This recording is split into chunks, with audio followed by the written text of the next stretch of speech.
புரட்சி தமிழரின் தேர்தல் வாக்குறுதியை தமிழ்நாடு ஜல்லிக்கட்டு நலச்சங்க இளைஞர்கள் பட்டாசுகள் வெடித்து இனிப்புகள் வழங்கி கொண்டாடினர். அதிமுக பொதுச் செயலாளர் எடப்பாடி கே பழனிசாமி வெளியிட்ட 2ஆம் கட்ட தேர்தல் அறிக்கையில் ஜல்லிக்கட்டில் வீரர்கள் உயிரிழக்க நேரிட்டால் அவர்களது குடும்பத்தினருக்கு 10 லட்சம் ரூபாயும், காயமடைந்தால் 2 லட்சம் ரூபாயும், போட்டிகளை நடத்த 5 லட்சம் ரூபாயும் வழங்கப்படும் என்றும் ஆன்லைன் முறை ரத்து செய்யப்பட்டு பழைய நடைமுறை பின்பற்றப்படும் எனவும் வாக்குறுதி அளித்தார். அதை கொண்டாடும் வகையில் மதுரை தமுக மைதானம் தமிழன்னை சிலை அருகே இளைஞர்கள் பட்டாசுகள் வெடித்து இனிப்புகள் வழங்கி கொண்டாடினர்.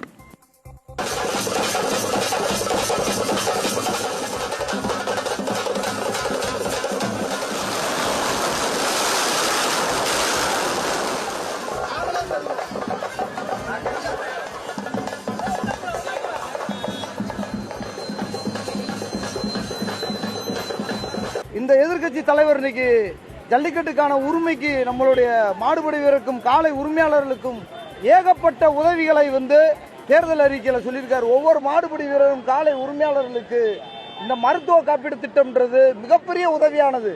கண்ணளந்து உயிரிழந்து இன்னைக்கு எத்தனை பேர்களை உயிரிழந்து இன்னைக்கு எத்தனை பேர்த்த பரிதாப நிலையில் நிற்கக்கூடிய காட்சிகளை பார்த்திருக்கோம். ஆனா இதை கருதாம இந்த 4.25 வருஷம் எத்தனை பேர்த்த இழந்திருக்கோம்.